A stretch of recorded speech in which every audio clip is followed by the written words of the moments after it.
Au nom de Jésus. Amen. Père, nul n'est semblable à toi, nul n'est comme toi, nul ne peut oser s'égaler à toi. Avant toi ne sait point faire de Dieu, pendant toi ne sait point prier de Dieu, et après toi n'aura aucun. Que ton nom soit béni, Seigneur, que ton nom soit élevé. Papa, dans ta parole, que ta parole est un marteau, et que ta parole est une épée à deux grands champs, qui sépare tout. Papa, je prie dans ce matin, que l'ivresse soit séparée du blé dans nos cœurs au nom de Jésus. Je prie que tout arbre que tu n'as pas planté dans nos vies soit arraché ce matin et jeté dans le feu au nom de Jésus. Je prie que le Saint-Esprit gouverne toutes choses dans cette salle ce matin et que seule ta volonté soit faite, Seigneur Dieu. Au nom de Jésus, nous avons prié. Amen. Gloire à Jésus. Et nous bénissons le Seigneur pour ce qu'il est et pour ce qu'il ne cesse de faire. Ce matin, nous allons prendre un enseignement. Le but de mon enseignement, c'est de te montrer ce qu'il faut faire. Ou bien ce que tu vas expérimenter pendant que tu seras en train de t'en aller vers le ciel. Ou en d'autres termes, les étapes à franchir sur la route du ciel. Donc, il y a des choses que je dis ce matin, et toute personne qui roule pour le ciel doit se trouver à l'intérieur. Maintenant, c'est quelqu'un qui n'a même pas encore emprunté la route du ciel. Bon, je pense que ça sera un peu bizarre pour lui. Vous savez, c'est ça le problème qu'on peut avoir devant nous. Ceux-là qui n'ont pas encore emprunté la route du ciel, ils ne comprendront pas certainement.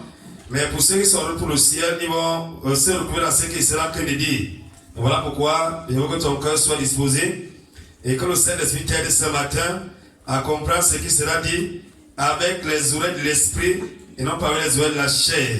La chair ne sert à rien, la chair est inutile. C'est l'esprit qui est important, parce que c'est l'esprit qui vivifie. Et les paroles qui sont dites ce matin sont esprit et vie. Ça veut dire que la vie se trouve dans la parole. Au commencement était la parole. La parole était avec Dieu. La parole était Dieu. Non pas la parole était un Dieu, comme disent les frères maçons, les témoins de Jéhovah. La parole est Dieu. La parole était Dieu. Toutes choses ont été faites dans la parole, par la parole et pour la parole et avec la parole. Donc sans la parole, rien ne peut être fait. Donc comme ta vie doit être faite par la parole. Donc pourquoi quel que soit ce qui est écrit dans ta vie, lorsque tu acceptes la parole amène à connaissance ce qui est déjà décrit. La parole a le pouvoir créatrice, la parole fait tout. Donc accepte la parole et tu seras béni. Mais ce que la parole ne fait pas, la parole ne nous amène pas à dormir à l'église. J'ai souvent sur les témoins de certains sorciers, même comme on ne croit pas, à plus de 90% à ce qu'ils disent. Les chrétiens qui dorment à l'église par le Christ sont des sorciers. Donc ça veut dire qu'ils viennent à l'église comme ça là, pendant que vous allez faire le Christ, ils sont en train de faire la sorcellerie, voilà quoi ils dorment. Parce qu'il est impossible de dormir dans la présence de Dieu avec tout le Saint-Esprit qui est là. Aussi au côté encore, ceux qui dorment à l'église pour moi sont envoûtés. Pourquoi l'ennemi ne veut pas qu'ils écoutent? C'est là que lorsqu'on commence à prier pour quelqu'un directement et en cancrant, le démon va parler pour que lui, il n'écoute rien de ce que tu as envie de dire. Donc tout ce qu'on va dire là, il ne peut rien écouter. La foi est de ce qu'on entend et ce qu'on entend de la parole de Christ. Et lorsqu'on a en train de dormir, on entend quoi? Rien. Rien du tout. Il y a des gens qui ont dit qu'on a le sommeil à l'église afin de les empêcher d'écouter ce qui peut les sauver. Au jugement, s'ils seront devant Dieu, ils vont voir comment ils étaient en train de dormir à l'église. Ils dormaient. Le jour qu'ils ont écouté le message de leur salut, ils étaient en train de dormir. Ils étaient en train de rêver. Ils étaient assis à l'église. Ils étaient en train d'avoir les coups du jour. Ils étaient assis à l'église. Ils étaient en train de dormir. Ils dorment. Ils étaient assis à l'église. C'est que nous lève au sommeil. Que Dieu nous aide. Au nom de Jésus. Donc écoutons un peu ce que nous sert ici. Et ça va nous permettre de grandir. Lorsqu'on s'engage à aller au ciel, ou à suivre Jésus, la foi commence toujours par la prise de conscience. C'est-à-dire que je prends conscience de mon état de perdition, de mon état de pécheur. Quand je prends conscience de cet état-là, je commence à chercher un sauveur. Je commence à me dire que non, il y a quelque chose qui ne va pas dans ma vie. Pourquoi est-ce que je suis asservi au péché? Pourquoi est-ce que je vis comme ça? Est-ce que tu vas créer comme je suis là? Et on commence à se poser des questions dans le but de trouver la solution par rapport à notre état de péché. Si quelqu'un s'engage dans l'église et qu'il n'a pas pris conscience de son état de perdition, tôt ou tard, il va rentrer là où il doit être. Toute conversion commence par la prise de conscience. Il faut reconnaître que tu es un pécheur voué à la destruction. Lorsqu'on reconnaît qu'on est un pécheur, on ne va pas chercher à emballer sa femme. On ne va pas chercher à emballer son mari ou ses enfants. Je suis conscient de mon état de péché. Le péché pèse sur moi et je cherche la solution. Je veux parler avec ma femme, je veux parler avec mon mari. Si mon mari ne veut pas, je continue dans ce que je reconnais pour vrai. Pourquoi? Parce que c'est sur moi que le péché pèse. Je ressens le poids du péché et j'ai besoin de la délivrance, de la solution. Là, vous savez comment? La Bible dit que tout, Christ est mort pour nos péchés. Selon les Écritures, Christ n'est pas mort pour nos mariages, pour nos voyages. Si tu viens à l'église parce que tu vas marier, et bien tu vas voyager, ça veut dire que venir à l'église, va à l'immigration ou à Somalie. Il voit les billets d'avion partout, même ici à la sortie, on met les billets d'avion là-haut. Mais pas les billets d'avion là-haut et tu voyages. Tu n'as pas besoin de venir à l'église pour voyager. Ça ne sert à rien, tu perds ton temps. Les païens voyagent tous les jours. Ah oui. Ils ne viennent pas à l'église. Les païens se marient, chaque vendredi se marient. Et ils divorcent encore. Ils n'ont pas besoin de venir à l'église. Les païens sont même 5 fois. Ils n'ont pas besoin de venir à l'église pour se marier. Ah oui. Pour accoucher, on n'a pas besoin de venir à l'église. Les païens accouchent partout. Les positions des enfants n'ont pas de père. La femme dit père. On doit bien, papa, attends, bien, c'est papa. Tout le monde est papa. L'enfant ne connaît pas son père. Il y a des cas comme ça. On n'a pas besoin de cette chose venir à l'église. Donc quand on vient à l'église, on s'engage à l'ancien parce que notre vie est surchargée. On sent le poids du péché et on comprend qu'ici, il n'y a que Jésus seul. Maintenant, on s'engage à aller chercher. Venez à moi pour tout qui est chargé et fatigué. Il y a des gens qui sont chargés, mais ne sont pas fatigués. Il y a 3 enfants avec 3 pères différents. L'un n'est pas fatigué. Un autre jour, quelqu'un d'autre vient encore. Elle vient encore en pour la fornication. Comme ça nous aime. Donc la prise de conscience est placée en tête. Est-ce que toi qui es là ce matin, tu as expérimenté la prise de conscience qui peut être éveillée par la prédication de l'évangile ou bien par la lecture de la Bible ou en écoutant une émission spirituelle? Est-ce que c'est ça qui t'a amené? Ou bien tu as un autre motif? Il y a vu les filles partir là-bas, il faut qu'elles descendent un peu. Maintenant, le premier obstacle qu'on va rencontrer, lorsqu'on va s'engager à suivre le Seigneur, il y a ce qu'on appelle les moqueurs. Il y a des gens qui vont se moquer de toi et de ton engagement à suivre Jésus. Et les moqueurs sont toujours remplis de raisonnements. Oui. Selon que les écrits dans 2 Corinthiens, chapitre 5, verset 10, 2 Corinthiens 10, verset 5. L'un des deux versets dans tous les cas. Donc les gens qui raisonnent, disent que non, nos grands-parents ont cru en Dieu. Mon grand-père a vécu 150 ans. Et donc, ça veut dire que parce qu'il ne partait pas à l'église, il n'était pas chrétien, il n'était pas sauvé. Les choses que les blancs ont amenées, là-bas c'est les moqueurs et les honneurs. Jésus a dit qu'il revient, il n'est pas revenu. Depuis que Jésus est parti, et ne me fais pas comme Jésus, hein. Il a dit qu'il revient, il ne revient pas. Ça, ce sont les moqueurs. Les gens qui se moquent de la parole, qui se moquent de l'évangile. Je suis dans 2 Pierre. Ceux qui ne lisent pas la Bible ce matin, parce qu'on a beaucoup à dire. Je suis dans 2 Pierre. 2 Pierre 3, verset 3. La bonne n'est pas ici, les moqueurs qui viendront. On dit, hey, depuis qu'il est parti, il n'est jamais revenu. Marie ne sait pour l'amour de ses enfants. Vraiment, il est parti, on a trop fouetté, il ne va pas revenir. Voilà comment parlent les moqueurs. En cela, il est assis en train de boire le vin. Il te dit, et ce mot de Jésus était assis en train de boire le vin. Ce jour-là, les gens vont comprendre. Donc tu auras fait mon cœur. Les gens vont te faire croire que tu as perdu ta vie. Vraiment, quelqu'un dans cette église est grand, mais elle m'a dit une fille l'autre jour. Elle est mariée. Et, et elle disait que elle met ses pointes, les pointes d'hypocrisie. Les points d'hypocrisie, c'est les petits boucles qui sont petits comme ça. Que les hypocrites mettent. Pourquoi on ne voit même pas qu'elle a les yeux quand même? Les points d'hypocrisie. C'est-à-dire que, est-ce qu'on n'a pas ces langues belles? Il lui a dit que tu n'as pas de beauté là.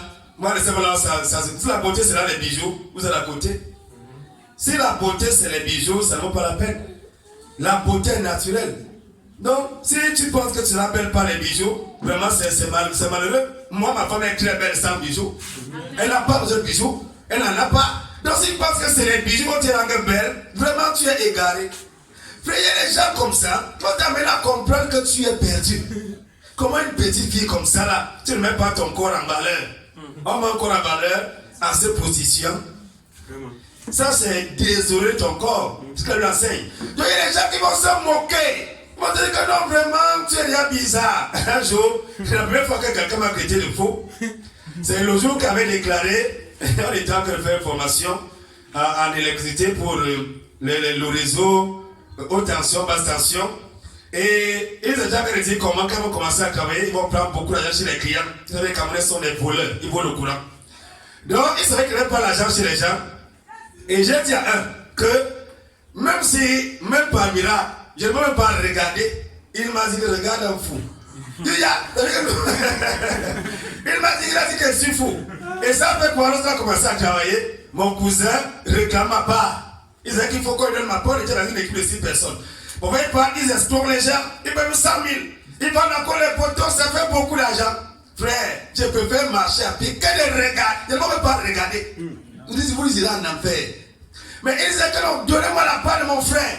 Comme nous sommes là pour faire utiliser par 6, vous donnez pour mon frère. Il n'est plus de se convertir. Vous prenez l'argent.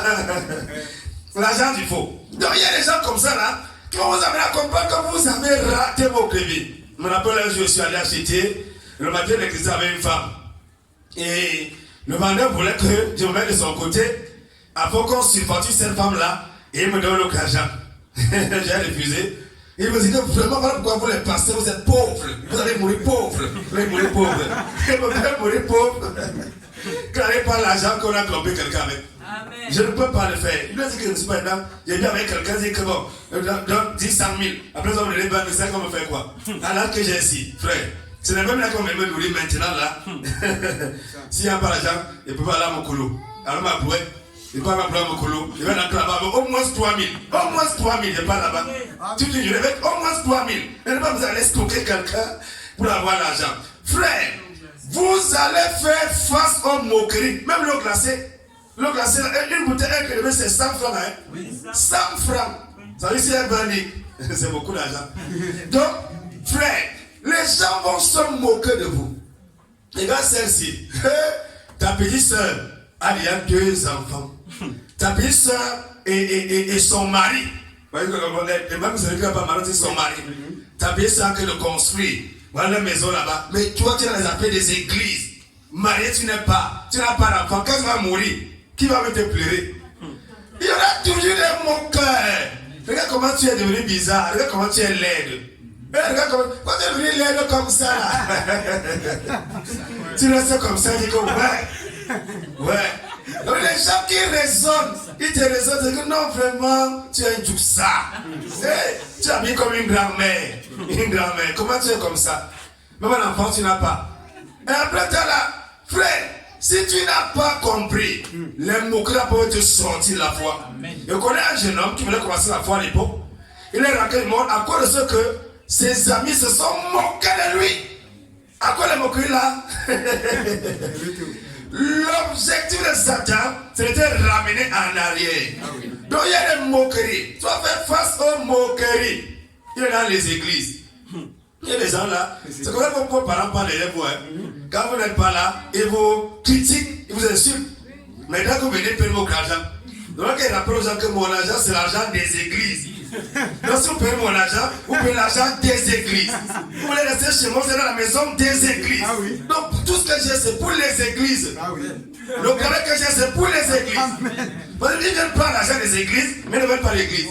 Donc les gens vont se moquer de vous. Non, comment tu es allé dans les Yesupem, dans les bâtiments Vouba, l'église des idiots. Il n'y a que les idiots qui parlent là-bas. Alors qu'ici, il a plus de sagesse, il est intelligent. Un fornicateur dit comment il pratique ma vie. Un fornicateur. Quelqu'un qu'on tape. Maman, quand homme qui a zéro peut taper chez sa femme. Mais une fois, on la tape, non, moi, les affaires des églises, je ne veux pas. Elle a les têtes noires sur les yeux qu'on a tapé dans les coups de poing. Mais elle fait l'église. Donc, on ferait face aux moqueries des gens. Les gens vont se moquer de vous. Si vous n'avez pas compris ça, vous allez abandonner. Regarde, pasteur, Pasteur, quand tu appelles pasteur, là, ce n'est pas parce qu'on le connaît, c'est pour se moquer de toi. Amen, oui. Mais les gens se moquent, ils se moquent. Ils disent, hey, les gens qui ont raté leur vie. Non, les gens seront comme ça, les gens des églises. Les gens des églises. Moi, je ne suis pas des églises, hein. Donnez-moi à boire. Je ne suis pas des églises. Que le Seigneur nous aide. Il faut comprendre que il arrivera un temps où tu auras besoin, où l'ennemi va t'amener à comprendre que quand on a donné sa vie à Jésus, on n'a pas besoin de souffrir. Ça s'appelle le piège de la facilité. Et quand certains temps, tu veux ce qui est facile. Non, la terre et tout ce qu'elle enferme appartient à mon Dieu. Pourquoi est-ce que je devais souffrir? Il ne doit pas souffrir. Il va te dire non. Si tu souffres, Dieu n'est pas avec toi. Il envoie ses serviteurs prêcher. Si quelqu'un est pauvre, il n'est pas avec Dieu. Si tu n'as pas de maison, tu n'as pas d'argent, Dieu n'est pas avec toi. Tu restes comme ça, tu dis que, hey, je suis comme ça, je suis perdu. Tu prends le numéro de téléphone. Homme de Dieu, j'étais sur ta prédication, prie pour moi, viens. Un chrétien ne peut pas être pauvre. Va chercher la semence, tu viens. Il va prophétiser sur toi. Avec même le peu que tu avais, il prend encore tout. Il te rend encore pire qu'avant. Voilà quoi, vous voyez, les gens qui sont les faux prophètes sont riches entre guillemets, mais eux, ils vont de mal en pire. Frère, il y a le piège de la facilité. Luc chapitre 16, verset 3 montant. Où quelqu'un, au lieu de travailler, a commencé à réfléchir comment faire pour frapper. Frère, la facilité. Et ce piège-ci a tué beaucoup de sœurs, principalement. Il y a beaucoup de femmes qui n'ont pas cru en Jésus à cause de ce piège. Et quand je vais prendre conscience, elle pleure même les moqueries, mais elle arrive au piège de la facilité, elle est en canarien. Elle pleure les moqueries, elle arrive là, et le père de son enfant dit que bon, comme tu pars à l'église, mange l'église maintenant. Il n'a plus rien à te donner. Il ne donne plus rien. Et comme elle a pour profession femme, capitale, elle était réunie son corps. Donc elle est là comme ça là, elle a pour profession femme, elle ne fait rien. Elle est là, rien de mal dans sa vie. Elle est obligée de céder encore à la fornication parce qu'elle veut la facilité. Elle fornique, on donne à manger, on donne son huile, on donne sa nourriture. C'est un piège terrible. Il y a beaucoup de jeunes femmes ne se convertissent pas à cause de ça. Non, il va aller où? Et le genre de jeunes femmes là, je n'ai pas où habiter, je n'ai pas de père, je n'ai pas de mère, mon père est mort, ma mère est morte, je suis seul dans la nature. Déjà, alors c'est le mensonge. Hein. Il y a dans l'église, j'ai remarqué ça, il demande que réfléchir dessus, il m'a appelé un pasteur pour qu'on réfléchisse ensemble. Quand les gens dans l'église, certaines personnes, surtout les sœurs principalement, elles n'ont personne. Elle n'a pas de famille, elle n'a rien, il n'y a personne. Le jour qu'un frère se présente pour l'épouser, elle a les gens. Et le jour là, voilà. Elle va porter le frère et amener au village. Elle m'a dit, elle m'a dit, passer le pasteur, que pasteur, dis-moi un peu. Pourquoi lorsque les sœurs viennent à l'église, elles n'ont personne, mais le jour qu'elles doivent se marier, elles vont au village avec le frère. C'est là qu'il y a les gens de la famille. Il faut qu'on aille au village, on va aller voir l'oncle, on va aller payer la dot. Mais dès qu'elle vient donner la dot au village, elle a encore s'asseoir à l'église. Elle n'a personne. Quand le problème c'est l'église, quand il faut manger, il faut le caler, on va dans sa famille. Quelle ingratitude et hypocrisie. Que Dieu nous aide au nom de Jésus. Donc, toi qui m'écoutes, toi qui es là ce matin et qui participe à ce culte, il faut comprendre que le piège de la facilité, si tu sais dans ce piège-là, tu seras détruit complètement. Il y a des gens qui tombent dans ce trou-là. Ils veulent des choses faciles. Frère, viens travailler ici. Il dit que non, vraiment, pasteur, vraiment c'est dur, hein. Le travail est trop dur. Il ne peut pas faire. Frère, viens faire ceci. Mon pasteur, il m'en sort par là-bas. Il y a des frères Marc. Vous connaissez que Marc a fait, non? Dès qu'il a encore une petite difficulté, il a que s'asseoir à l'église. Il sait qu'il va manger là-bas, il va prier, il va dormir. Vous savez, à l'église, il y a tout à manger. Il y a toujours fait qu'il va te donner 500 ou 1000 francs. Donc il y a toujours à manger à l'église. Donc ils ont aussi ça, qu'il y a toujours à manger là-bas. Pourquoi ils préfèrent venir rester sans travailler? C'est un problème, frère. La facilité. Ma soeur, ne tombe pas dans ce piège-là. Ne dis pas que l'on tu n'as personne pour rester dans la fornication. Et le jour quand un frère vient, tu as une famille qu'il faut aller doter. N'attends pas l'amen. Je vais entendre amen. Pourquoi les sœurs qui n'ont personne ont des gens qu'on doit aller doter? C'est la question que je pose, ça faut que je réfléchisse. Quand même pour la session, je vais prêcher un message spécial sur ça. Je vais le donner à la radio, où plusieurs personnes vont écouter. Donc le jour qu'on a la solution, elle va être prêchée directement là-bas. Parce que les sœurs qui n'ont personne, c'est vous dire, je parle de ce que j'ai vu à l'église. Même les sœurs qui sont là ce matin font la même chose. Dès qu'un frère vient, on l'amène au village, rapidement il faut aller voir mes gens. Maintenant on a les gens. Mais quand on vient là, on n'a personne. Mais dès qu'on vient, on a les gens, il faut aller voir. Le pasteur m'a dit que je sens qu'il faut qu'on commence à le prendre les pasteurs. Les gars qui va là-bas te donner frère, est-ce qu'on pense au pasteur? On ne passe par lui, il n'est pas là pour ça. Le pasteur c'est là-haut. Donc dès qu'on a eu frère travailler, on prend la couche là-haut, on mange le maïs, on mange le sanga, on mange tout là-haut la couche. Dès qu'on finit de manger, on prend encore. C'est ça le pasteur. Que Dieu nous aide au nom de Jésus. Ma soeur ne tombe pas dans le piège de la facilité. Voilà ce que j'ai comment chercher les cousins qui sont morts. Non, il y a un cousin, et je connais, il y a un cousin, là-bas dans le village de ma mère. Il faut qu'on aille le chercher. On dit, oh, il est mort, ça fait 2 ans. Mais il y a quand même son enfant qui est à Batouri. On peut à Batouri chercher l'enfant pour le la donner à la famille. Il faut que la famille mange. Alors qu'on n'avait personne. Alors c'est que nous aide. Au nom de Jésus. Après le piège de la facilité, on va dans Matthieu chapitre 13, verset 23. Qui est le piège, le bourbier, le piège du découragement. Il y a un niveau dans ta vie chrétienne, pendant que tu as que le marché, où le découragement va s'emparer de toi. Avec que tu seras découragé. Tu seras découragé. Avec que tu ne comprends plus rien. Tu as l'impression que la prière ne marche pas. Il dit la Bible, ça ne sert à rien. Aller à l'église, ça ne sert à rien. Tu es découragé. Tu ne veux plus rien faire. Quand on parle de Jésus, tu as l'impression qu'on a qu'à te tromper. C'est un piège. Et là, plusieurs personnes retournent. Plusieurs paresseux, plusieurs faits rentrent là. Pourquoi? Parce que qui se retrouve à ce niveau-là, il est découragé. Il est déboussolé, il ne veut plus avancer. Pourquoi? Parce que il voit les gens qui sont dans le monde, il semble avancer, il n'a pas de travail, il n'a pas de mari, il est découragé. Vraiment, parce que il s'est pleuré, un frère pleuré par le pourquoi que c'est l'ancien. Alors que, quand vous voyez, je suis même parti comme ça. Ouais, quand j'ai appelé Jésus, ouais, elle pleure jusqu'à, ma soeur adore pour l'assemblée, elle pleure. Tu vas dire que mais si ça, tu pleures comment? On a dit adorer, pleurer, c'est pas la même chose. Ma soeur, elle pleure, toi tu pleures comment? Tu pries, on n'a pas dit pleure. Que ça nous aide. Le découragement. Frère, tu vas faire face au découragement. Tu as l'impression que tout l'enfer est contre toi. Toute la terre est contre toi, il faut faire comme Luther. Quand Luther s'était levé contre la secte satanique de Rome, on a venu dire à Luther un jour, Luther, le monde entier est contre toi. Son ami lui a dit ça. Luther a regardé son ami. Il a dit que va dire au monde entier que je suis contre eux. Donc comme ils sont contre moi, moi aussi je suis contre eux. Donc lorsque tout l'enfer se lève contre toi, lève-toi aussi contre l'enfer. Quand tout le monde te combat, combat-les aussi. Mais que non, comme vous dites que je ne serai jamais rien, je serai ce que tu as dit au nom de Jésus.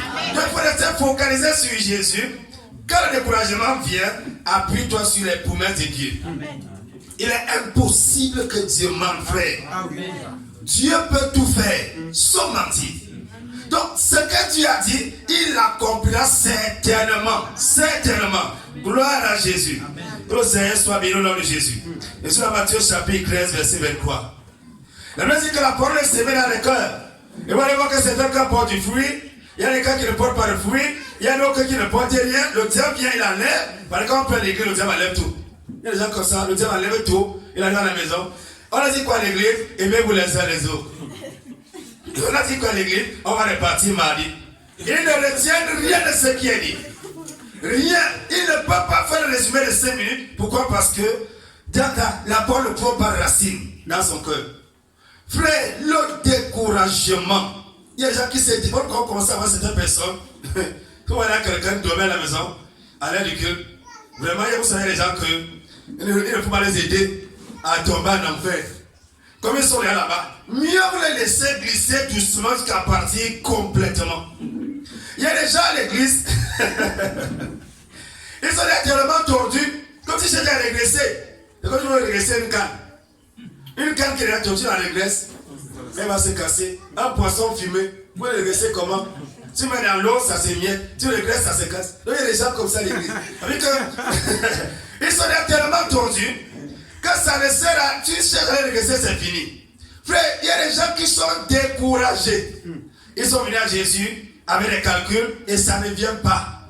Ils se quand à Jésus, si la affaires vont marcher, ça va bien tourner, si la ministre va gagner beaucoup de marché, si les marchés vont avoir beaucoup de chantiers, il est venu avec des calculs et ça ne donne pas. Je dis ici un jour qu'un frère se convertit. Il était un cultivateur. Il dit à lui-même, voilà, maintenant que je suis converti, j'aurai la plus grande récolte l'année-ci. Et le frère de ma thèse, c'est qu'il a eu la plus mauvaise. Et il a compris rapidement que, Dieu ne veut pas que je l'aime pour les choses de cette vie-ci. Il y a des gens qui ne comprennent pas ça et qui se découragent. Donc, vous voyez, le programme d'église, il n'est pas dérangé. Ils sont là, ça ne dérange pas, il n'est pas là. Ça n'est pas parce qu'il est découragé. Le découragement est un piège satanique. Comprends que pendant que tu vas aller au ciel, Satan va te proposer le découragement. Le Satan va te décourager. Par le comportement des faux frères, par le comportement des faux serviteurs de Dieu, par le comportement des faux sœurs. Elles sont placées dans les églises par le diable pour décourager les gens. Tu tombes du ciel là. Vous savez, Satan discerne une de la Bible qui a des problèmes. Maintenant, il se rend compte que celle-ci a un problème de mariage. Et il envoie, il sait qu'il y a son agent placé là, qu'elle a résolu d'aller faire son enfant et rester tranquille. Mais il sait qu'elle a un bon pour le mariage, que ouais, ils vont marier quand le mari ne vient pas, j'ai déjà prié, il a gêné. Et aussi, on a resté chasse pendant 5 ans, pendant 6 ans, ça ne vient pas. Satan va t'envoyer que va causer avec la sœur telle. Oh, la sœur telle a une révélation du Seigneur pour toi. Va voir la sœur là. C'est que j'ai eu une vision, c'est ça. Dieu m'a parlé que tu as un message pour moi. Oui, c'est ça, quel est ça encore? Non, Dieu m'a dit quelque chose, parce que j'ai un gros problème ce temps-ci. N'est-ce pas, le mariage ne vient pas. Ah bon? Donc, tu as encore pour le mariage. Moi, il a décidé qu'il ne va pas faire mon enfant, il reste tranquille. Ça veut dire que c'est un messager de Satan que Dieu va placer là pour te détourner de la foi. Tu vas dire comme, tu vas faire comment? Non, c'est pas difficile. Dieu me comprend. Vous savez, Dieu est miséricordieux. Ne pas ce que le pasteur a dit. Dieu est miséricordieux. Dieu même sait que une femme qui n'a pas d'enfant ne peut pas être tranquille. Dieu le sait. Dieu nous sait ça. C'est Dieu qui a dit que nous devons avoir des enfants. Parce que les enfants, nos enfants sont bénis de l'Éternel. Comment Dieu peut te laisser sans enfants? Il a dit qu'il n'aura pas resté dans Israël. Mais comment est-ce que moi je suis allé, je n'ai pas d'enfant? Et comment interpréter ça pas? Et on dit non, bon, on va faire comment? Non, il y a un programme, j'ai vu un prophète là dire qu'il y a un programme, un mariage, une connexion, un mariage. Dès maintenant, tu connais et tu auras le mariage. On va aller sur le prophète là. On va arriver là-bas. Je vois une jeune femme ici. Son nom c'est Octavia.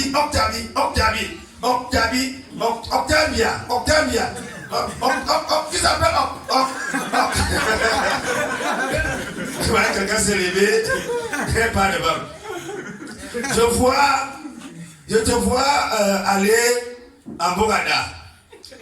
Derrière le dispensaire, chez un monsieur qu'on appelle Urbain, il travaille au ministère des Finances. Et tu es arrivé là-bas, tu as préparé, et vous avez fait ce qu'il fallait faire, et tu es rentré. Depuis ce jour-là, tu n'as plus jamais passé là-bas. Le Seigneur met dans l'esprit à l'heure actuelle que c'est ton mari, et que c'est toi qui as coupé les pommes avec lui. Voilà, la prophétie est descendue du ciel. On voit les sœurs qui étaient l'église, et elle était dans le concubinat dans le monde. Elle a fait comment? Elle était déjà découragée. À quoi la fête du mariage? Comme les sœurs âgées devant les faux prophètes, qu'elles veulent les enfants, ça quoi de quoi? Elle dit qu'elle a déjà prié, elle n'a pas d'enfant. Ils sont mariés, elle n'a pas d'enfant, il faut qu'elle aille chercher l'enfant. Elle va aller chez un bandit, elle va dire que action prophétique. Dieu m'a dit que on doit d'abord dormir et après ça tu vas commencer à accoucher. Voilà un enfant qui ressemble au prophète. Parce que l'action prophétique est passée. À cause de quoi? Du découragement. Donc ma soeur, ne te décourage jamais. Même pour le travail. Si tu as cherché le travail, tu n'as pas trouvé. Et tu te décourages. Satan va t'aider. Ça me rappelle une fois, étant à cause j'ai converti. Et je priais. Étant que je le travail. Un jour, je reçois une vision claire. Si tu rejettes les sectes, tu ne vas jamais travailler. Et tant que je faisais mon petit commerce ambulant, il arrive au niveau du ministère de la Justice. Je rencontre un monsieur. Un monsieur me dit que tu veux travailler, tu sais ce qu'il faut faire. Ah! Mais c'est quelle coïncidence ça? Ça me rappelle directement la vision que j'ai eue. Je suis parti là, chanter les cantiques, en rentrant à pied rapidement à Yini. Parce que avant qu'il habite là-bas, il t'a rentré, en chantant les cantiques. Donc, vous voyez qu'il m'a dit que tu as un travail avec contrat, tu sais ce qu'il faut faire. Vous pouvez me détruire la foi, c'est comme c'est la foi aujourd'hui. Et c'est déjà des carrés terribles, un agent du diable terrible. Frère, quand tu as un besoin précis, fais très attention que Satan l'utilise pour te détruire. Le découragement. Ne te décourage jamais. Tu sais le travail, continue à prier et à persévérer. Il faut avoir le discernement. Tu vas travailler au bureau, Dieu ne t'appelle pas au bureau. Dieu sait que tu travailles au bureau, tu seras adultère. Mais toi, tu vas foncer à travailler dans un bureau. Dieu sait ce qu'il a créé faire. Peut-être que tu t'appelles à aller faire autre chose ailleurs. Mais toi, tu refuses. Tu fermes ton cœur et tu es découragé. Vraiment, la fête, si ça ne marche pas, on a déjà prêché, ne comprend rien, ma vie ne change pas, rien ne marche dans ma vie. Rien ne marche. Comme si ça avait les pieds. Si rien ne marche dans ta vie, prends ce qui ne marche pas, mets ça sur Jésus. Jésus, il marche, il s'envole, il disparaît, il part partout. Donc il va partir avec. Ne porte plus le fardeau, ma soeur. Ne porte le fardeau. Frère, dis que les soucis dans les fardeaux. C'est par là que le diable passe pour détruire les gens. Satan va te détruire avec ce sur quoi ton cœur a couché. Vous allez voir quelque chose ce matin, comment va évoluer. Après cette étape de découragement, il y a ce qu'on appelle le doute. Colossiens chapitre 2. Frère, vous allez voir où Satan va venir semer le doute sur la vérité. Ça veut dire quoi? Le diable est rusé. Il y a des parties dans la Bible qui demandent l'aide du Saint-Esprit pour interpréter. Et pas l'exemple, c'est un passage. Jésus dit aux apôtres, c'est vous demandez là, personne ne connaît, ni le Fils, ni les anges, mais le Père seul. Ça veut dire que tu vois ça, non? Tu comprends que Jésus n'est pas Dieu. Si Jésus était Dieu, il devait connaître. Il ne comprend pas. Il dit que le Fils en tant que Fils, le Fils est soumis au Père. Dans la dimension du Fils, le Fils n'a pas le droit de dire ce que le Père a décidé. Voilà pourquoi il dit que c'est le Père qui a fixé ça de sa propre autorité. Donc Satan, c'est les versets et les passages où il y a un peu de flou pour lui semer le doute dans ton esprit. Comme dans l'affaire de Joël chapitre 2, verset 8. Dans les derniers jours, je répandrai mon esprit sur tous les chairs. Vos fils et vos filles prophétiseront. Alors, en Christ, il n'y a ni homme ni femme. Sur la galère. Il va dire que non. Si un frère a le Saint-Esprit, une sœur a le Saint-Esprit, la sœur peut prêcher, le frère peut prêcher. Il y a les femmes ministres, il y a les femmes qui sont des colonels, il y a les femmes qui sont des magistrats, il y a les femmes qui sont des présidents de la République. Comment on peut dire que la femme n'a pas enseigné? Les femmes sont professeurs d'université. Il veut dire que la femme n'enseigne pas pourquoi? On va dire qu'en Christ, il n'y a ni homme ni femme. Donc il n'y a plus d'hommes, il n'y a plus de femmes en Christ. Nous sommes tous la même chose. Voilà un verset que le diable utilise pour égarer les gens. Il a souvent dit ceci. Il faut raisonner seulement, le diable va se taire. En Christ, il n'y a ni homme ni femme. Ça veut dire quoi? En Christ, il n'y a pas de mariage. Amen. Parce que ce sont les hommes et les femmes qui se marient. Maintenant, si je suis marié en Christ, ça veut dire qu'il y a les hommes et les femmes. Deuxième chose, personne n'a jamais perdu ses organes parce qu'il est converti. La sœur reste sœur malgré sa conversion. Elle a tout ce qu'il faut avoir. Le frère reste frère malgré sa conversion. Comment on peut me dire qu'en Christ, il n'y a ni homme ni femme? Ça veut dire qu'il y a un sens pour ce verset. en matière de salut, il n'y a ni homme ni femme. Amen. Les hommes et les femmes sont sauvés au même pied d'égalité. Aucun verset ne justifie le ministère abominable passant à la femme. Une femme ne peut pas se mettre devant les gens pour dire qu'elle prêche. Une femme ne doit pas baptiser. Une femme ne peut pas diriger une église. Un papa assis avec la calvitie. Une femme elle est main sur sa calvitie. C'est normal. Il y a des choses que la logique même. Maintenant, si la femme est mariée, à l'église, le pasteur c'est l'autorité. Maintenant, à l'église, le mari, la femme, le mari doit se soumettre à sa femme. Et quand on dit que bon, frère, c'est toi qui vas le sol aujourd'hui à l'église, hein, parce que tu es guélant. Quelle image! Et vous allez voir que le mari va venir se mettre à genoux et la sœur prend les mains sur sa tête pour dire qu'il te communique l'onction, il te communique l'autorité. Frère, soyons sérieux. Dans l'ombre, dans l'Ancien Testament, aucune femme n'a jamais exercé la sacrificature. Aucune femme. Dans l'Ancien Testament, le ministère prophétique et le sacerdoce étaient séparés. Mais dans le Nouveau Testament, tout ça c'est la même chose. C'est jumelé. Un prophète, un sacrificateur, un enseignant, un prédicateur dans le Nouveau Testament. Vous ne voulez pas dire Déborah fait quoi? Voilà. Dis-moi, Déborah c'est au temple un jour. Non. Elle pouvait m'appeler là-bas. Amen. Frère, voilà ce qu'on a jamais fait. Mais il vient semer les doutes. On parle avec le frère Roger au sujet du vin. Voilà les choses que Satan fait. Un chrétien qui ne comprend pas dès sa conversion que le vin est une abomination est perdu. Quand j'ai cru, mon dirigeant m'a dit un jour, c'était un jeudi, il m'a dit que je ne dois pas boire le vin parce que je suis un roi. En ce cas, au texte de Proverbes.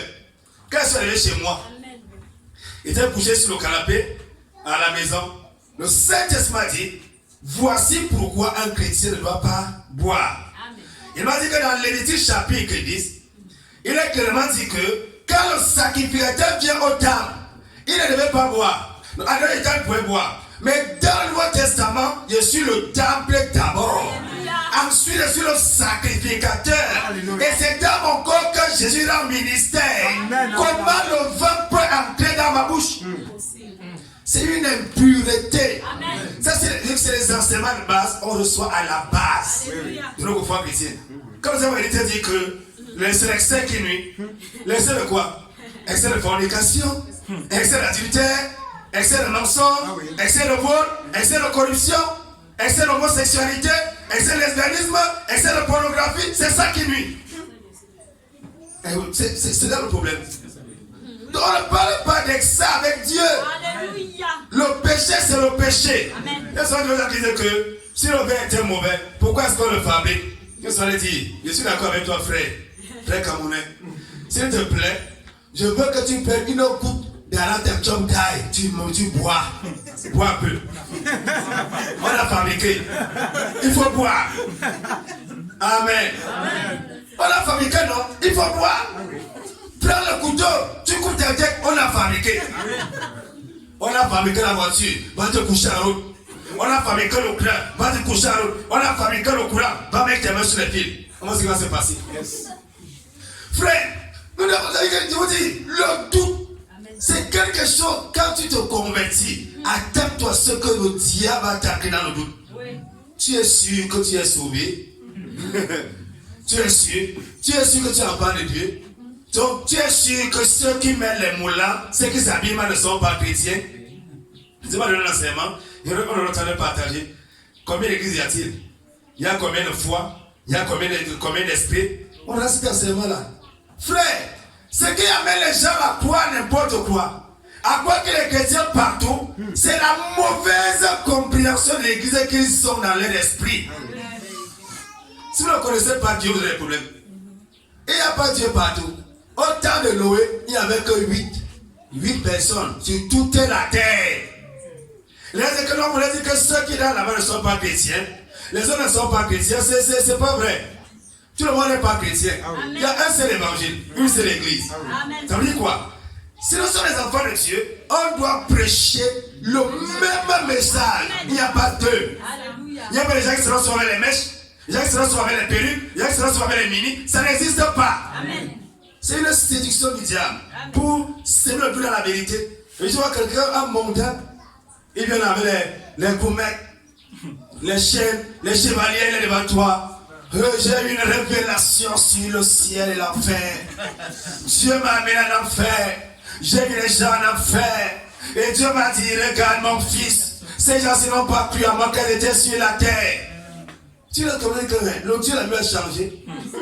Pierre pouvait mettre les chaînes, les chevaliers. Il y a maintenant qui avait une révélation. Un pasteur protestant coréen. Il a eu une révélation du salut par les œuvres.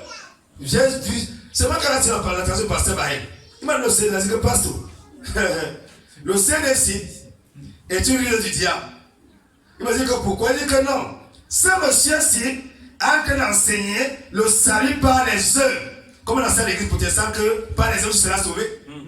Non, tel avait fait comme ça là. Une fois avait construit la maison de celui-ci et au ciel, il avait une grande maison. Tel faisait beaucoup de bonnes œuvres, il faisait comme ça au ciel. Il avait une grande maison. Il y a une femme pasteur qui faisait comme ça là et au ciel. Et on est sauvé par la grâce. Amen. Ah oui. Dieu dit sur la terre, une femme ne pas être pasteur, mais au ciel, une femme pasteur et une grande maison. Que Dieu nous aide. Qui nous aide vraiment. Qui nous aide. Ça veut dire que c'est comme si Dieu se concrétise. Frère, ces choses-là ont pour objectif de semer le doute sur la vérité. C'est ça l'objectif. C'est ça l'objectif. Ne faites pas que non. Tout le monde est chrétien. Ne regarde pas parce que quelqu'un est sincère. C'est pas parce que quelqu'un est sexique, ça veut dire qu'elle n'est pas chrétienne. Elle est chrétienne, elle aime Dieu. Frère, quand j'étais païen, je détestais Dieu. Ah oui. Quand j'étais fornicateur, je détestais Dieu. Quand je buvais le vin, je détestais Dieu. Quand je volais mon prochain, je le détestais. Comment me dire que je prends quelque chose qui appartient au lui et j'aime la personne? Comment c'est possible? On dit que non, celle-là, elle aime Dieu. Mais sa faiblesse, c'est les hommes. Elle n'aime pas Dieu. Elle n'aime pas Dieu. Quand on aime le Seigneur, on abandonne tout pour lui. C'est pas qu'on aime encore les choses du monde. Si quelqu'un aime quelque chose à côté de Jésus, il est un idolâtre. C'est sur la vie, pour s'aimer le Dieu dans la vérité. Donc pendant que tu as fait le ciel, frère, il y a des gens que Satan va utiliser pour que tu doutes sur la vérité. Tu vas douter. Qu'est-ce qui est nuit? Est-ce que c'est le vin? Ou bien boire un verre. Moi, comme les hommes que je faisais là, non, moi je buvais souvent beaucoup, mais là je prends une bouteille. Madame, le problème n'est pas de prendre une bouteille. Monsieur, le problème n'est pas de prendre une bouteille. C'est de penser seulement au vin. Penser au vin est une abomination. Qu'est-ce qu'il va dire? Amen. Il pensait seulement boire. Comment tu peux réfléchir? Le pensée de Jésus, tu penses à boire le vin pour que tes yeux tournent. Si tu voulais que tes yeux tournent, il t'aurait créé avec les yeux qui tournent une fois. Autre chose, pourquoi les prostituées ne restent que dans les bars? Amen. Quand tu passes à Minifem, les bars sont alignés, les prostituées sont alignées. Tu passes à Mamba, les bars sont alignés, les prostituées sont alignées. Pourquoi les prostituées ne partent pas dans les supermarchés? À propos, le Okala. Pourquoi ils ne s'alignent pas là-bas? Amen. Pourquoi? Pourquoi ils ne pas s'aligner devant l'église là? Pourquoi? Elles savent qu'elles n'ont pas de clients. Puisqu'il faut des endroits où le vin a déjà mis les gens dans un état secondaire. Ils ne réfléchissent plus bien. Ils deviennent comme les animaux. Maintenant, à partir de ce moment-là, ils commencent à acheter les femmes à gauche. Même Salomon l'a dit. Que celui qui boit le vin, ses yeux vont se porter sur les femmes étrangères. Salomon l'a dit. Non frère, s'il y a le doute, Satan va toujours s'aimer le doute sur la vérité. Qui vous a dit qu'une femme ne doit pas mettre les bijoux? Vous exagérez. Celui qui m'a dit c'est Jésus. Si Dieu avait voulu que ma fille ait les bijoux, elle devait naître avec les trous. J'ai bien regardé mon enfant quand elle est née. j'ai voulu approcher l'idole, je n'ai pas vu un bout, il fallait mettre. Comment je peux venir avec mon cerveau et percer un trou sur mon enfant pour approcher l'idole? Si Dieu voulait qu'elle porte les bijoux, Dieu aurait mis directement les bijoux. L'habit que nous portons est une conséquence du péché. Nous, vous savez, quand tu es habillé là, c'est une preuve que tu es un rebelle. Tu t'es rebellé contre Dieu, voilà pourquoi tu mets l'habit. C'est pas qu'on s'habille. Les animaux ne s'habillent pas. Il y a un animal qui met les bijoux. Non, mais nous, on met les bijoux, on fait quoi avec? Que le Seigneur nous aide à comprendre au nom de Jésus. Donc, frère, tu le sais qu'on se le doute dans la vérité. Je vous dis, aussi longtemps qu'un frère camerounais, qu'une sœur camerounaise, ou bien qu'un frère humain, ou une sœur humaine, n'a pas encore rencontré Jésus et ne vit pas la sainte doctrine, il n'est pas un enfant de Dieu. Amen. Il vous dit un pécheur, ça veut dire que celui qui pêche est du diable. Frère, nous prêchons le Dieu qui s'est révélé à nous. Et que nous connaissons, nous attestons ce que nous connaissons. On ne doute pas. Frère, je ne doute pas. Il n'y a pas les choses que je connais. Il vous dit, celui qui a le péché n'est pas avec Dieu. Un fornicateur n'est pas avec Dieu. Il n'est pas avec lui. Nous ne pouvons pas avoir quelqu'un là, une soeur qui est bizarre. Elle est bizarre là, en train de séduire les gens. Elle vient s'asseoir sur les cuisses d'un frère, vraiment frère, que je te bénisse. Non, la soeur là, non, la soeur est zélée. Elle est zélée. Mais après ça, le frère va disparaître de l'église parce que la soeur était zélée. Quand nous commençons à croire que les païens sont les chrétiens, on est déjà plongé dans le doute depuis. J'ai dit à mon père dernièrement que tu es un païen. Et tu as grandi païen, tu as créé le pays païen, tu ne te convertis pas, tu es en enfer. Il ne faut pas qu'il pourrait penser son père était catéchiste. Quand nous l'église dit que vous n'êtes pas. Vous n'êtes pas les enfants de Dieu. Il faut vous convertir. Tu ne connais pas Dieu. Mais si c'est seulement un païen, non, même l'église catholique, un peu n'est que de nouveau. Est-ce que c'est malin que vous frère dans son cœur? La foi, c'est dans le cœur. Les gens qui parlent de ça, c'est le doute.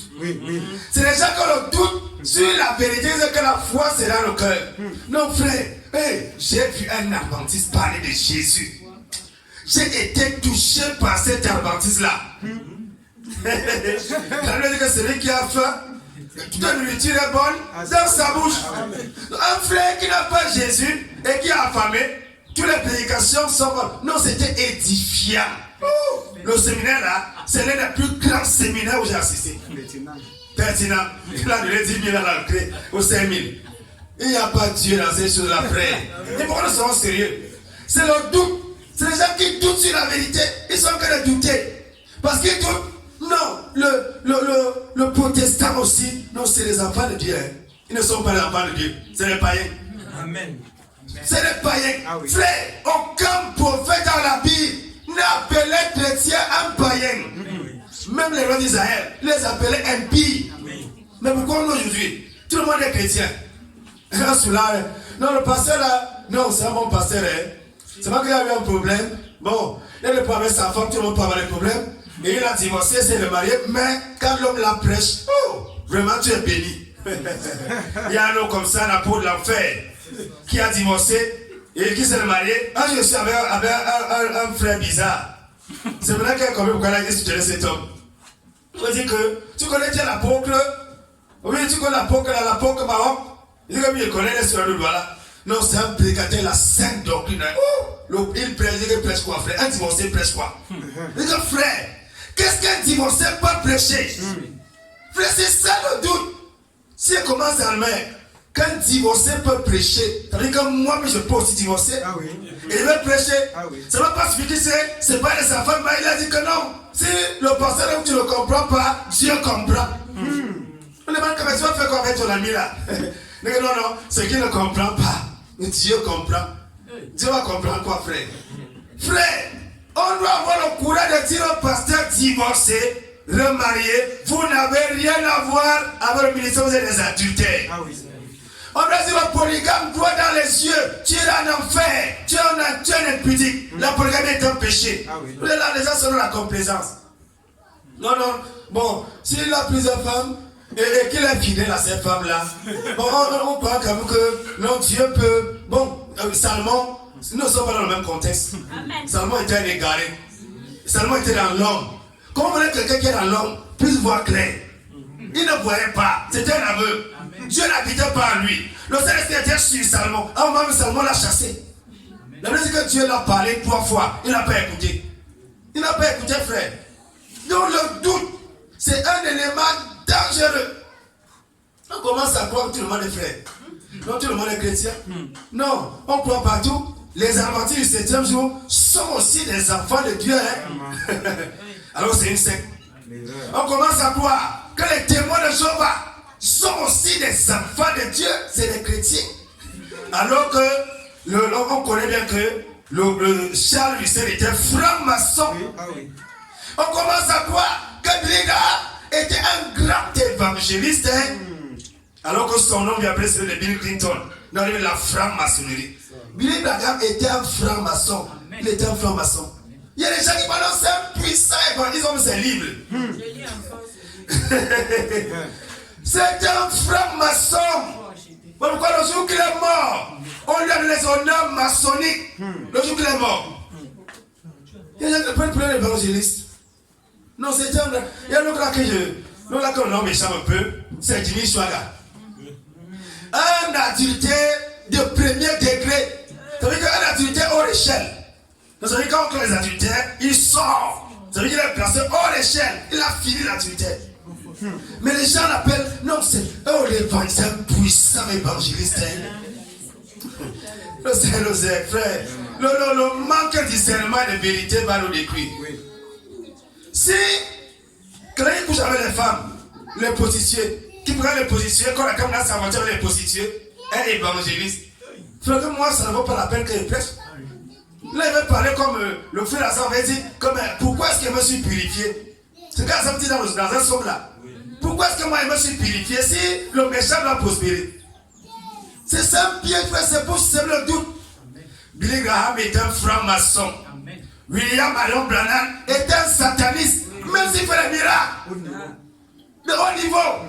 Mais les gens disent que non, vraiment, oh Branham, non, c'est l'homme le plus utilisé.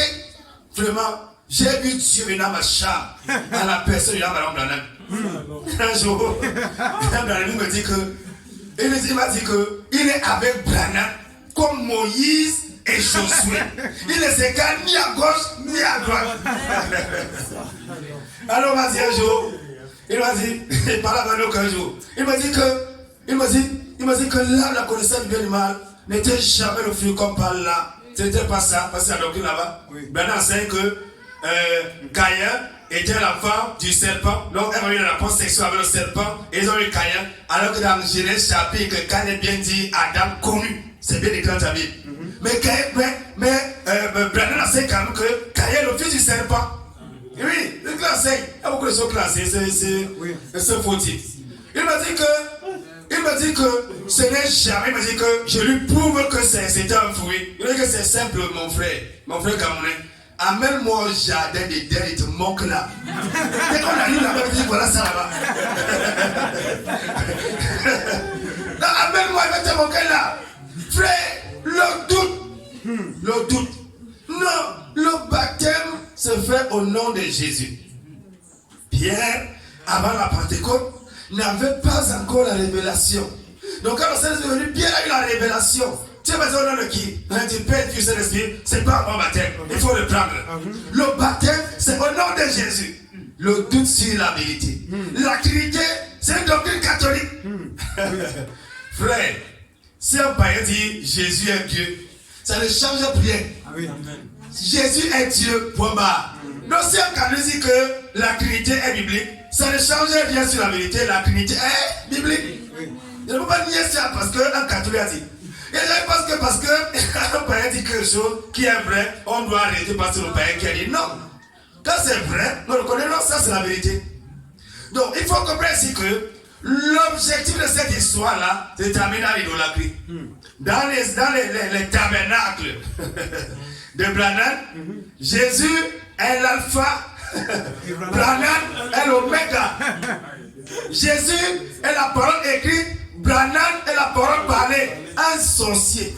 Un sorcier. Et on tombe les gens avec une photo. Et il appelle ça Shekinah. Shekinah, c'est le nom d'un démon. Shekinah veut dire Dieu au féminin. Et là, il y a le pasteur qui appelle la fille Shekinah.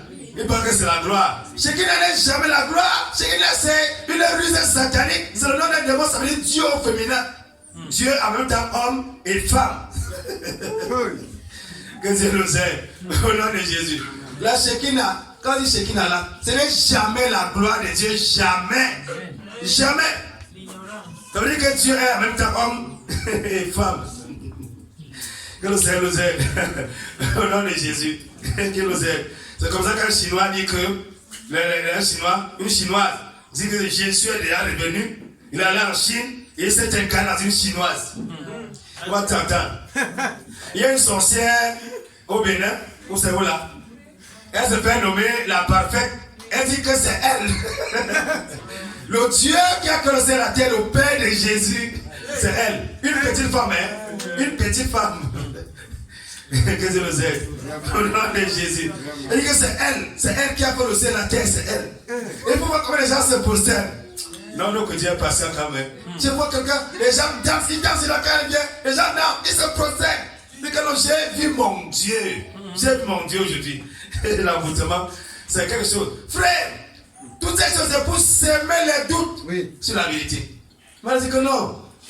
On va dire que non. Non, frère, n'exagérez pas. Il faut le vivre ensemble. Et dans le vivre ensemble comme ça, là, il faut comprendre qu'il faut cultiver la tolérance. Donc, toutes les religions se valent devant Dieu. Donc, un musulman est ton frère, un presbytérien est ton frère, vous êtes tous frères, même un animiste. Voilà pourquoi il faut l'œcuménisme, le mariage des églises. Donc, on doit parler d'une seule voix. Ouais, par exemple, le dialogue national, il faut qu'on parle d'une seule voix. On se retrouve dans un même panier avec les scorpions, les crabes, les vipères, les aspics, les mamies wata, les mamans verts, avec les moutons, les boucs, tout ça mélangé. On dit que l'œcuménisme. Frère, c'est pour s'aimer les deux sur la vérité. Ah oui. Il y a un pasteur qui allait prêcher à Molly. Un pasteur, toi tu écoutes ce qu'il connaît très bien. Le papa m'a fait la paix. Un papa, hein, il allait prêcher, il avait la pluie sur Facebook. Il prêche quoi? La seule prédication à Molly, c'est avec la hache. C'est-à-dire qu'en détruisant, en démolissant tous ces idoles. Et tu finis avec, tu mets le break en genoux et son collègue, tu pries pour eux, tu les baptises. Quelle prédication un pasteur de Jésus peut aller faire mourir? Alors là-bas, c'est que je reconnais quand même que ici, ces gens aussi connaissent Dieu. Vous dites quelque chose ce matin. Toute personne qui est pour l'œcuménisme est un agent du diable. L'œcuménisme est un mariage diable. Voilà pourquoi les Billy Graham étaient pour l'œcuménisme. Il vient faire les campagnes de relation avec Guillemets, il dit que non. Les catholiques restez chez vous, le protestant restez chez vous, vous avez Jésus là-bas, tu restes là-bas, chacun reste chez lui avec Jésus. C'est ce qu'il disait. C'est tous ces gens étaient pour l'œcuménisme. Tous ces gens-là. Tous ces gens. Donc quand il y a un pasteur œcuménique, il n'est plus avec Dieu. Jérémie dit qu'il s'est assis solitaire. Et lui, le Tishbite, il dit que je suis seul. Mais quand on parle des associations là, faisons attention avec ça. Le Seigneur au nom de Jésus. Après le tout maintenant là, il y a le manger et le boire. Et le péché et la chair. Yes. Là-bas c'est le Terminator. Quand tu as échappé, reste là. Ici là, il y a Satan et ses 3 filles. Dans 1 Jean 1 verset 15 à 17, les 3 filles du diable, la convoitise de la chair, la convoitise des yeux et l'orgueil de la vie. Ça c'est les plus belles filles de Satan. Ça c'est un trio d'enfer. Ces 3 là, si tu les échappes, frère, tu es bien parti. Donc ici là, le manger et le boire devient un obstacle. Et le péché et la chair. Ça veut dire quoi? On commence à brûler. On brûle. De temps en temps, on se masturbe. On brûle. De temps en temps, on va tripoter un peu avant on revient. Les péchés et la chair, ils sont placés là pour te sortir de ta destinée. Bon, pourquoi le diable met ça là, vers la fin là-bas? Bon, quand on va avec Joseph, Joseph vient, il est comme esclave. Quand il s'approchait déjà, de sa destinée, une femme mariée est venue. Il dit que non, moi tu donnes la liberté, il t'achète une voiture, il te donne tout ce que tu veux, mais pour que tu sois mon copain de péché, viens dormir avec moi. Mon mari c'est un homme bizarre, mon mari n'est pas sérieux, c'est un sorcier, donc viens, vraiment tu es très charmant. Tu as des propositions terribles. Je dis le péché et la chair, c'est là où plusieurs ont abandonné. Et tu es à l'église, dans la fornication. Et que quelqu'un qui croit avec un frère. Il dit que non, mais ça vraiment, Dieu m'a parlé. Et Dieu m'a dit que le pasteur nous compris la tâche, hein, parce qu'aller voir la Sainte École là, c'est pour contourner. Donc, Dieu m'a dit qu'on doit se marier. Et il y a même une partie de la révélation que j'avais écrit à mon cahier à la maison. Dès que nous avons écrit ça par SMS, on envoie la révélation par SMS. On commence à causer avec un frère. Donc, ma soeur, je suis clair malade aujourd'hui. Je sais que dans mon église là, on défend que les sœurs viennent aider les frères. Mais tu sais qu'on doit se marier, non? Oui, viens quand même aider à laver mes habits, à préparer. C'est comme ça qu'on va partir. Quand je vais dans le trou.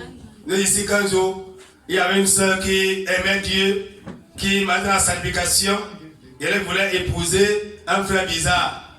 Et le frère bizarre est parti dans sa maison, la pluie est tombée. Et le frère bizarre a dormi chez elle. Le frère bizarre là, tout s'est transmis ce jour-là. C'est devenu autre chose. Autre chose. Vous allez voir que les péchés de la chair là. Un frère que tu vois être spirituel, sérieux, te tient un langage ordurier, tu es connu comme c'est le frère qui chante la guerre comme ça là. Et tu vas voir ça dans l'église. Alors une soeur que tu crois qu'elle a atteint le sommet, le plafond de la spiritualité. Elle t'emballe dans la fornication. Vous savez comment ça secoue la tête. Vous avez des soeurs là. Une bizarre comme ça là. Un jour, j'arrive, je crois que mon mari était à quelques jours. J'arrive comme ça à l'église là un jour. L'église bizarre là. J'arrive comme ça un jour. Je suis sûr que quelqu'un qui va mettre la primaire comme ça. Oh mon frère! Incroyable. Sa copine lui a dit que hey, je te connais. Pourquoi tu as embrassé le frère là comme ça? Je suis là comme ça avec ma tête là chauffée le jour là. Frère, vous reconnaissez que le Seigneur c'est nous garçons. Je vais raquer la fille. Frère, tu viens, elle t'embrasse, tu sais sa poitrine comme ça là. Oh mon frère, mon frère. Frère, les péchés de la chair, le manger et le boire. C'est le plein péché à Christ sur la terre pour le manger. Oui. Oui. Pas le manger. Oui, oui. Tu restes comme ça, tu as faim. Une sœur comme ça, elle a faim. Pas moi, non, frère. Dis frère. Ça ne va pas, mon frère. J'ai faim. Ouais. Et comme la voix de la sœur dans l'oreille du frère, c'est autre chose. Quand il est dans le monde, les femmes refusaient, disaient que je ne suis même pas beau. Mais une belle soeur comme ça là, me dit qu'elle a faim. Vraiment, c'est l'occasion alors. Non, ma soeur, j'ai fait un peu de poulet. J'ai mangé. Tu m'as acheté là, je suis un et demi. Mais là, quand il pas encore, tu passes encore. Non, ma soeur, viens prendre 2000. Tu vas toucher le cœur. Ah! Le pasteur nous perd le temps comme ça, donc il y a des gens qui nous aiment. Frère, les péchés de la chair. Les péchés de la chair.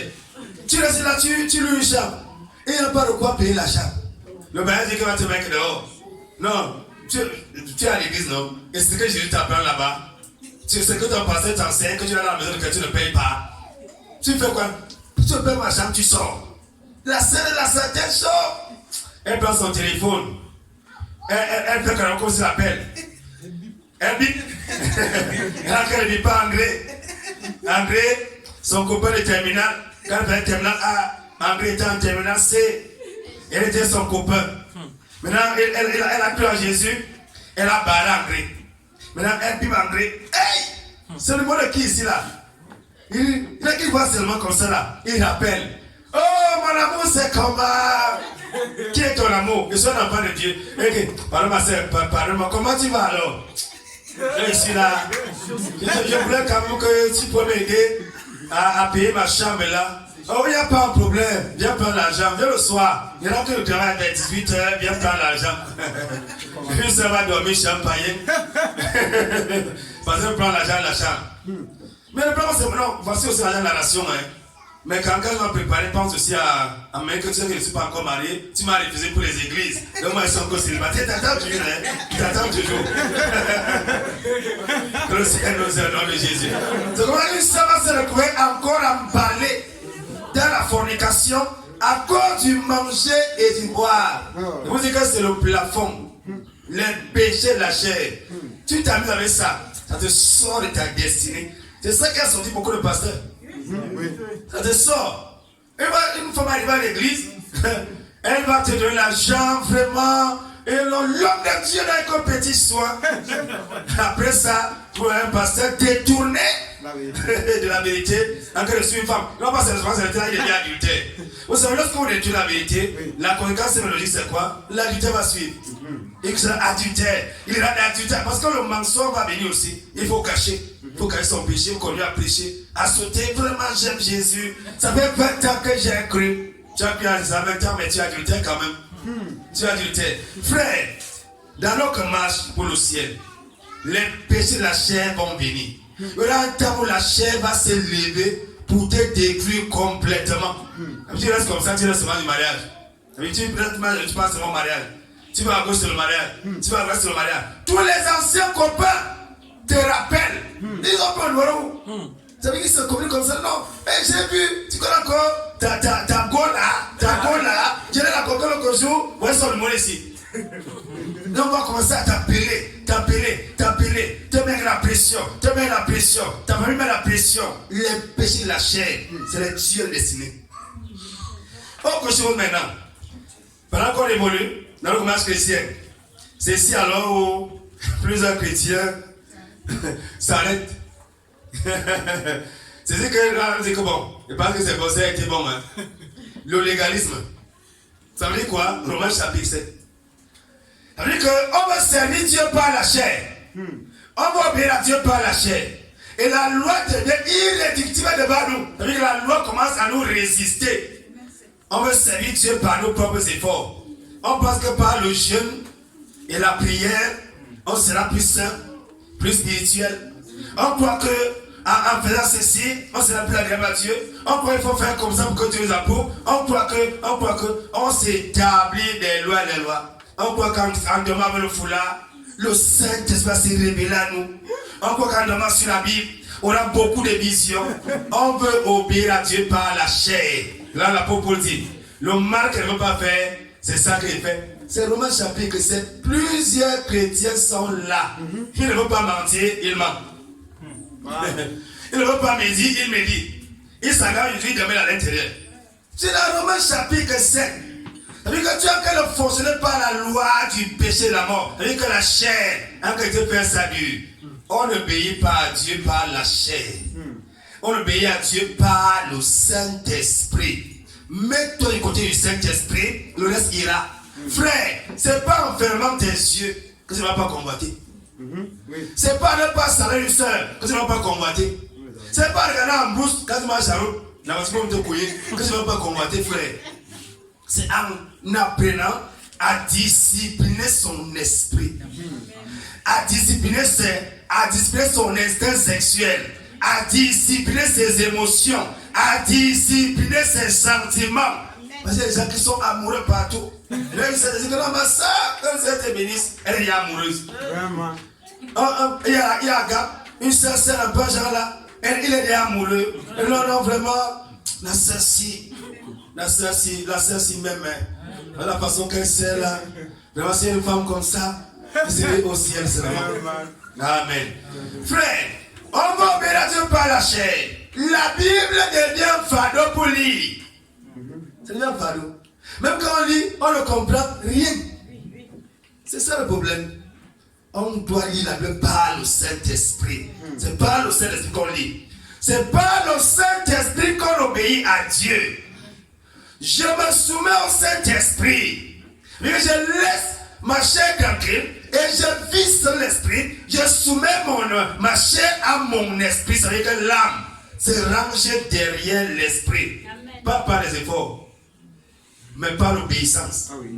J'obéis à Dieu simplement. Et la convoitise part. Ça veut dire que je décide. J'obéis à Dieu, je ne convoite pas. Je ne comprends pas. Je ne commets pas adultère. Je ne commets pas adultère parce que j'ai peur de l'enfer. Je ne bois pas le vin parce que j'ai peur de l'enfer, mais parce qu'on a dit à l'église. Je ne commande pas parce que j'aime Jésus. Jésus est dans mon cœur. J'aime Jésus. J'aime la parole de Dieu. J'aime la vie de l'esprit. Même si Dieu me dit que l'enfer n'est plus là, je vais continuer à rester comme ça. Parce que je l'aime. Je fais les choses par amour. Je ne donne pas la dîme pour être béni. Voilà encore, là les légalistes sont et il donne la dîme. Dieu a dit, j'ouvre les esprits des cieux, je te bénirai. Voilà pourquoi il donne la dîme. Non. La dîme devient pour moi un acte d'adoration.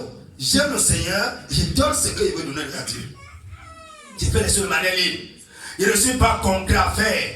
J'obéis à Dieu par le Saint-Esprit et non pas par les règles. C'est bien l'église. Non, si elle n'aime pas l'église, elle va dire qu'elle n'était pas là. Il faut qu'il parle quand même. Le frère peut m'appeler. Le frère peut m'appeler. Le frère peut m'appeler. Parfois, on ne prend plus au téléphone. Non, on va son numéro. Frère Félix, on ne prend pas. Frère Albert, on ne décroche pas parce qu'on a peur de mentir. Mentir est un péché.